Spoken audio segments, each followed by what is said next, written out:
प्यारे भैया बहनों, आज हम 17.8 बहुलक जो आपकी आखिरी प्रश्नावली उसके बारे में उसको पढ़ेंगे। इसी के साथ हमारी प्रश्नावली 17 समाप्त हो जाएगी और आपके 6 नंबर के सवाल कंप्लीट हो चुके होंगे। 17.8 पर चलेंगे अपन। निम्न बंटन का बहुलक। बहुलक क्या होता है? जिसकी सबसे ज़्यादा बारंबारता होती है वो क्या होता है? आपका बहुलक। ठीक है, जैसे आपको बहुलक ज्ञात करना है, आपको सवाल नंबर 1 दिया है, निम्न बंटन का बहुलक ज्ञात कीजिए। दो संख्या दी हुई है आपको, 2, 5, 7, 5, 3, 1, 5, 8, 7, 5। अब इसमें सबसे ज़्यादा बार क्या आ रहा है? सबसे ज़्यादा क्या आ रहा है? 5, इसलिए इसका बहुलक क्या हो गया आपका? 5। क्लियर है? सबसे ज़्यादा बार क्या आ रहा है? 5, इसलिए इसका बहुलक क्या हो गया आपका? 5। दूसरा सवाल आपको दिया हुआ है 2, 4, 6, 2, 6, 6, 7, 8। अब इसमें सबसे ज़्यादा बार क्या आ रहा है? 6, इसलिए इसका बहुलक क्या हो गया? 6। ठीक है, अकेली संख्या के लिए बता रहा हूँ, ये अकेली संख्या है ये। ठीक है, जैसे यहाँ 2.5 सबसे ज़्यादा बार क्या आ रहा है इसमें? 2.5, इसलिए इसका बहुलक क्या हो गया? 2.5। ये था आपके पास सवाल नंबर 1। अब चलते हैं अपन सवाल नंबर 2 की तरफ। सवाल नंबर 2 में आपको दिया हुआ है, ऊपर तो दिया हुआ है क्या? x, और नीचे क्या दिया हुआ है? f। ऊपर तो दिया हुआ है x, नीचे दिया हुआ है f। f का मतलब बारंबारता। तो मैंने अभी आपको बताया कि जिसकी सबसे ज़्यादा बारंबारता होगी वही क्या होगा? उसका बहुलक। जैसे इसमें सबसे बड़ी बारंबारता क्या है? 6। सबसे बड़ी बारंबारता क्या है? 6। सबसे बड़ी बारंबारता 6 है, तो इसका बहुलक क्या हो गया? 5। क्लियर है? जैसे यहाँ पर x f, तो सबसे बड़ी f क्या है? 80, तो इसका बहुलक क्या हो गया? 1.3। अब यहाँ है सदस्यों की संख्या, यहाँ है परिवारों की संख्या। ठीक है ना? तो सदस्यों की संख्या और परिवारों की संख्या, तो ये तो है आपका f, ये है आपका x। सबसे बड़ी बारंबारता क्या आ रही? 10। 10 किसकी है? 6 की, तो बहुलक क्या हो गया? 6। अब हमें यहाँ एक ही संख्या दी हुई थी 15, 16, 13, 14, 14, तो सबसे ज़्यादा बार क्या आ रहा है? सबसे ज़्यादा बार क्या आ रहा है? सबसे ज़्यादा बार आ रहा है 14, इसलिए इसका बहुलक क्या हो गया? 14। इसलिए बहुत सिंपल है, इसके बाद सबसे सरल सवाल है ये। इसके बाद आता है सवाल नंबर 5। प्राप्तांक दिए हुए, मतलब ये तो हो गया x, ये हो गया f। तो सबसे बड़ी बारंबारता क्या है? 26, तो बहुलक क्या हो गया? 40। ठीक है, ये था आपके पास सवाल नंबर 5। बहुलक सब कोई दिक्कत नहीं, जिसकी सबसे ज़्यादा बारंबारता वही क्या है? आपका बहुलक। ठीक है, अब जो अपना सवाल है, अब जो अपना मेन सवाल है जो परीक्षा में पूछा जाता है, उसकी तरफ चलते हैं अपन। ये तो छोटे से सवाल थे। जब वर्ग व f दिया हो, अभी तक हमको वर्ग नहीं दिया था, अब हमको दे दिया क्या? वर्ग और f दिया हो। क्या दिया हो? वर्ग और f। जब वर्ग और f दिया हो तो और क्या ज्ञात करना हो? बहुलक। ये मेन सवाल है। ठीक है, इसमें से ही सवाल पूछा जाता है। जब वर्ग व f दिया हो और हमको बहुलक ज्ञात करना हो तो कैसे ज्ञात करते हैं? देखो सूत्र है इसका, बहुलक बराबर l plus f1 minus f0 बटा 2f1 minus f0 minus f2 into h, जहाँ l का मतलब है बहुलक वर्ग की निम्न सीमा। जैसे वहाँ माध्यक में क्या था? माध्यक वर्ग। यहाँ क्या है? बहुलक वर्ग। बहुलक वर्ग की निम्न सीमा। h बराबर क्या होता है? वर्ग अंतराल। f0 बराबर बहुलक वर्ग से ठीक ऊपर की बारंबारता। f1 बराबर बहुलक वर्ग की बारंबारता, और f2 बराबर बहुलक वर्ग के ठीक नीचे की बारंबारता। ठीक है, और बहुलक वर्ग बराबर क्या होता है? देखो बहुलक वर्ग जैसे माध्यक वर्ग बराबर क्या होता है? n/2 से ठीक बड़ी CF वाला वर्ग, यही होता है। n/2 से ठीक बड़ी CF वाला वर्ग। बहुलक वर्ग बराबर क्या होता है? सबसे अधिक बारंबारता वाला वर्ग। जिसकी सबसे ज़्यादा बारंबारता होगी वही क्या होगा? हमारा बहुलक वर्ग। तो सबसे पहले हमें किसकी ज़रूरत पड़ेगी? बहुलक वर्ग की। बस ये बहुलक वर्ग ही है जो है। ठीक है, इस सवाल में सिर्फ बहुलक वर्ग है, इसमें ना हमें n ज्ञात करना है, ना हमें सिग्मा f ज्ञात करना है। सिर्फ हमें क्या ज्ञात करना है? बहुलक वर्ग, और उससे हमारा सवाल आसानी से हो जाएगा। ठीक है, तो हमें सवाल दिया हुआ था, ये दे दिया, वर्ग दे दिया, बारंबारता दे दी। सबसे पहले हमें ज्ञात करना है बहुलक वर्ग। तो मैंने आपको बताया था बहुलक वर्ग क्या होता है? जिसकी सबसे ज़्यादा बारंबारता हो। तो इसमें सबसे बड़ी बारंबारता क्या है? 16। ये इन सब में सबसे बड़ा क्या है? 16 ही। तो बहुलक वर्ग जो है आपका वो क्या आ गया? 20 से 25। बहुलक वर्ग, जैसे बहुलक वर्ग आ जाता है तो आप यूँ लिख दो, ऊपर वाले को लिख दो जीरो, सबसे पहले गिनती 0 1 2, तो F0 F1 F2 हो गया।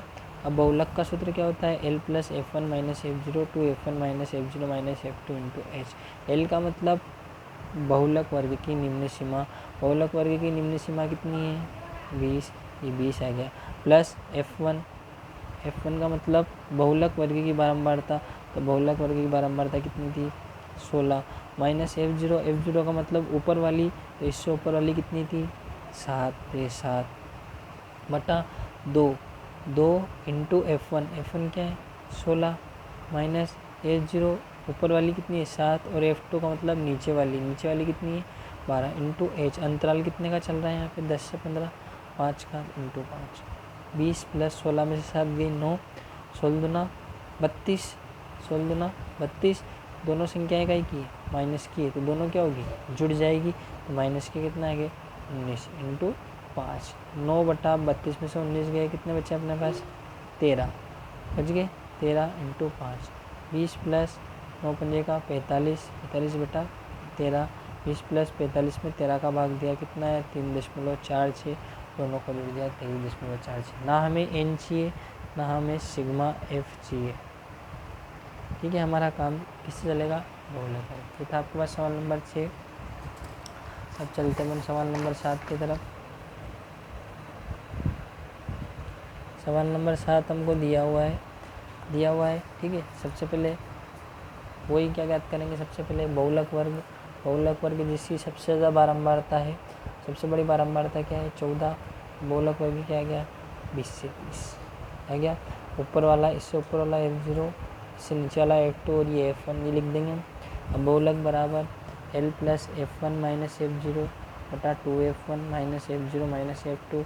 L का मतलब बहुलक वर्ग की निम्न सीमा 20, F1 का मतलब इसकी बारंबारता 14, F0 का मतलब ऊपर वाली 12, फिर 2 इंटू F1 का मान कितना है 14, माइनस F0 का मान 12, F2 का मान 10 इंटू H का मतलब अंतर कितने का चल रहा है 10 का। ये आ गया 20 प्लस 14 में से 12 गई 2, 14 में से 12 गई 2, 14 दूना 28, दोनों को जोड़ जाएगी क्योंकि दोनों माइनस की, दोनों जुड़ जाएगी माइनस के 22 इंटू 10, 20 प्लस 2 यहाँ बचे 6, 2 बटा 6 इंटू 10, 2 से काट दिया 2 एकम 2 2 तिया 6, तो ऊपर बचा 1, 10, 1 का गुणा 10 से करा 10 का 3 भाग दिया 10 में 3 का भाग दिया 3.33, दोनों को क्या कर दिया जोड़ दिया। ये आ गया आंसर। अगला सवाल था, प्राप्तांक दिए हुए थे, छात्रों की संख्या दी हुई थी। सबसे पहले वही क्या ज्ञात करेंगे, बहुलक वर्ग का मतलब जिसकी सबसे ज़्यादा क्या हो बारंबारता, सबसे ज़्यादा बारंबारता हो।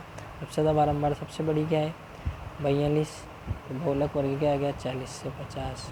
जैसे ये बहुलक वर्ग है इसमें डिब्बा बना दिया, ऊपर वाला 0 1 2 हो गया। L plus F1 minus F0 2F1 minus F0 minus F2 into H।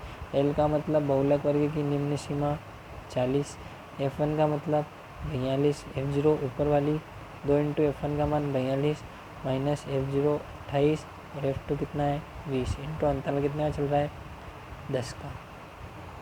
40 plus 42 में से 28 गए 14, 42 गुना 84, इन दोनों को जोड़ा माइनस के 48 इंटू 10, बहुलक बराबर 40 प्लस 14 बटाया कितने बचे 36, काट दिया इसको हमने किससे 2 से 7 बटा 18, फिर 2 से काट दिया 2 9 18, 2 पंजे का 10, 7 पंजो 35 बटा 9, 40 प्लस इसमें इसका भाग दिया, ये आंसर। क्लियर। ये था सवाल नंबर 8। आखिरी सवाल है आपके पास सवाल नंबर 9, इसको समझ लेंगे अपन, ठीक है। वही सबसे ज़्यादा बारंबारता वाला बहुलक वर्ग, तो सबसे ज़्यादा बारंबारता 25, तो बहुलक वर्ग क्या गया 58 से 61 लिया गया 58 से 61। बहुलक बराबर L plus F1 minus F0 two F1 minus F0 minus F2 into H। L का मतलब निम्न सीमा कितनी 58, F1 25, F0 ऊपर वाली 20, 2 इंटू 25 माइनस 20 इंटू अंतर कितना चल रहा है 3 का 3, 25 में से 20 गए 5, 50 माइनस 30, क्योंकि दोनों माइनस की दोनों जुड़ जाएगी टू 3, 5 बटा 20 इंटू 3, 5 के बाद 5 20, 1 का गुणा 3 से करा 3 बटा 4, और 3 में 4 का भाग दिया तो 0.75, दोनों को कर दिया जोड़ दिया। ये थे आपके बहुलक वाले सवाल। तो आपका जो है प्रश्नावली 17 में मैंने सब कुछ बता दिया है, बहुलक, माध्य, माध्यक, 6 नंबर की प्रश्नावली है। इसमें से 6 नंबर का सवाल जरूर आता है। 2 सवाल आते हैं, या तो पूछेगा वो माध्य बहुलक या पूछेगा वो माध्यक बहुलक, ठीक है ना। इनमें से दोनों में से कुछ भी चीज़ पूछ सकता है। अब हम चलेंगे प्रश्नावली 16 की तरफ। अगले क्लास में हम प्रश्नावली 16 के बारे में चर्चा करेंगे। धन्यवाद।